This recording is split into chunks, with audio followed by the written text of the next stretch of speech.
are going to be looking at different types of saltwater algae that you may have in your aquarium, problematic algae that we don't want, and things that we can do to help fix our tank to get it back to where we're algae free. So we've got 6 different types of algae that we're going to go over. We're going to look at maybe changing up your husbandry a little bit, maybe adding some chemicals that may be able to help, as well as some critters that you can use to eat some of the algae in your tank. So let's go ahead and see what we've got. Okay, so first we're going to go over some saltwater algae, and the first one that we're going to touch on is BRYOPSIS. BRYOPSIS is kind of stringy, usually green. It's going to stick to your rocks like glue. It's hard to pull. It's a pain in the butt. But it's caused by excess nutrients in your tank.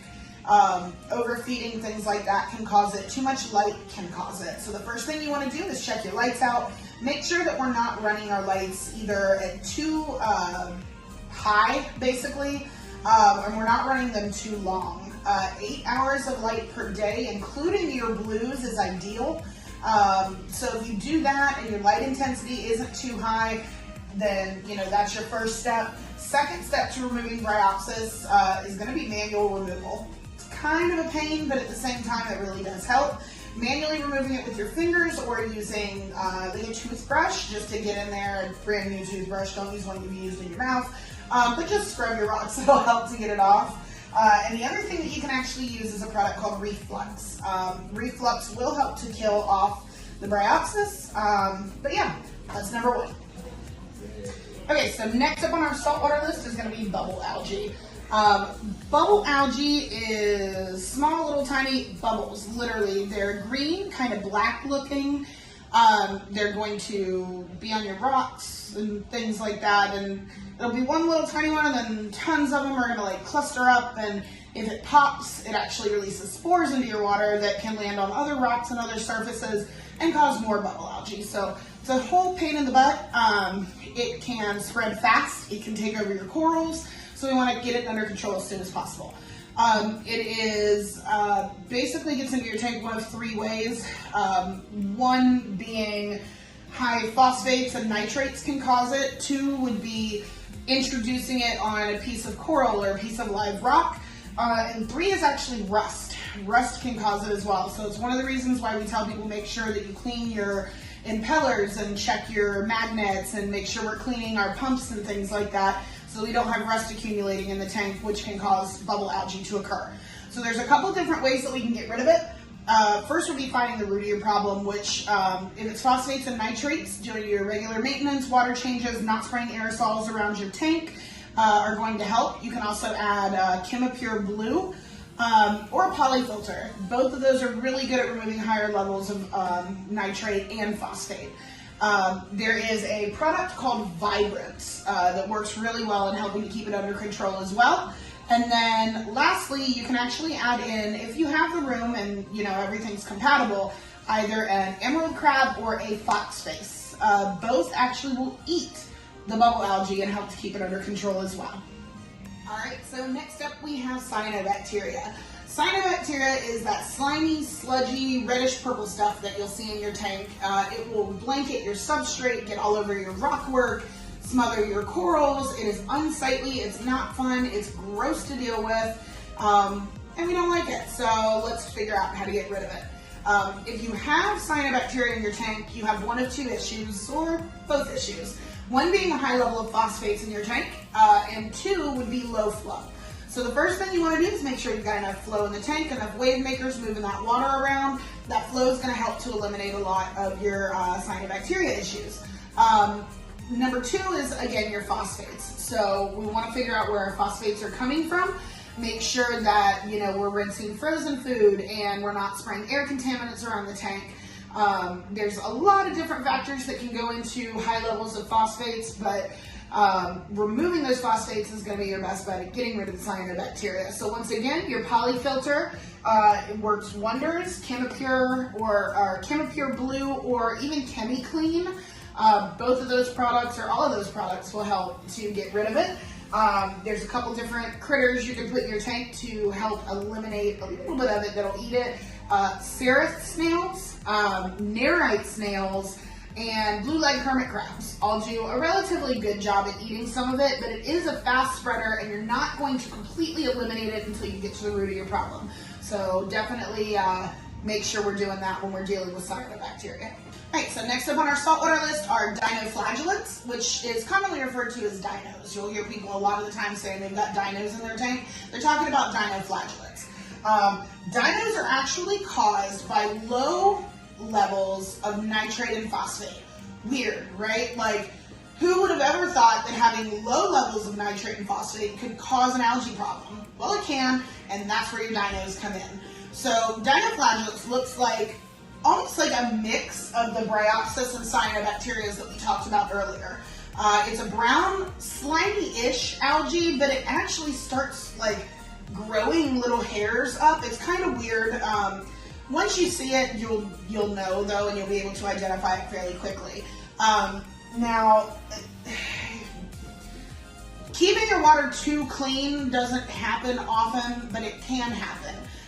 Overdoing it with like a GFO reactor can cause dinoflagellates. If you use too much GFO, you're pulling all of those nutrients out of your tank that your corals and everything need to thrive, but at the same time, you're basically depriving your tank of the nutrients that it needs, which is when we start getting the dinos. So the first thing you want to do is make sure you're feeding your fish every single day. Once a day, depending on what you have. If you got Anthias, you're feeding 5 times a day, we get it. But make sure you're feeding your fish. If we're not feeding our fish are not producing waste, and then that doesn't turn to nitrite, which doesn't turn to nitrate, and we're gonna have low levels, and then our dinos are just gonna keep producing.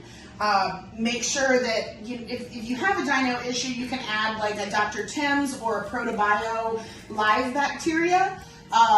Both of those will help to essentially convert all of your ammonia nitrate over to nitrate faster, producing the nitrate faster, which in turn can help eliminate them. And just make sure that your pH is set at about 8.4. A lower pH gives the dinos a little bit more to thrive in, so keeping your pH around 8.4 is going to help as well. All right, so next up on our saltwater list is going to be hair algae. Relatively common type of algae to have in a saltwater aquarium. We see it quite often with customers that come into the store. Hair algae is usually green, and it's going to grow on everything, and you're going to hate it.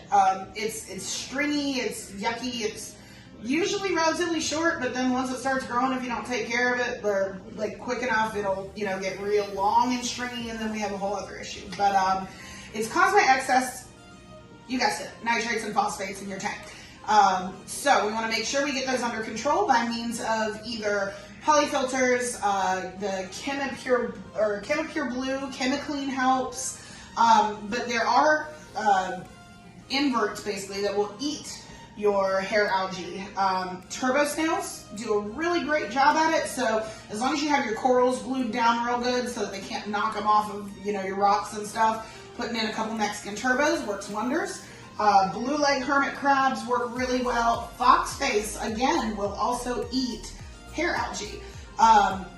And then the reflux that we talked about earlier when we were, what was it? Oh yeah, for the BRYOPSIS, it also works for hair algae. It works very well for hair algae. I know our service team uses it a lot if they see it in any of our service tanks. So it's one that they recommend all the time. And we use it here in the store when necessary as well.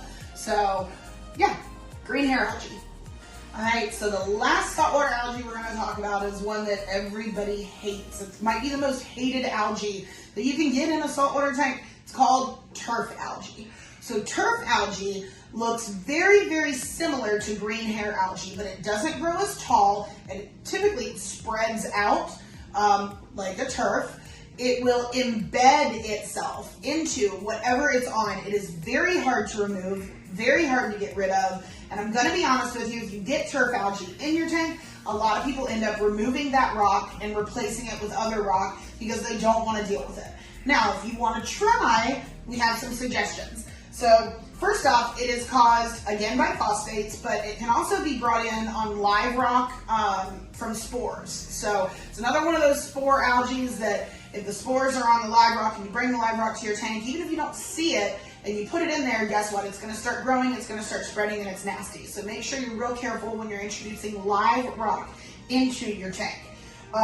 Now, removing the rock, like I said, PhosGuard and polyfilters will help to keep the phosphates under control. You can also, if you have a sump or a refugium, anything like that, you can add some Chaeto, the macro algae, I'm sure you guys have seen before.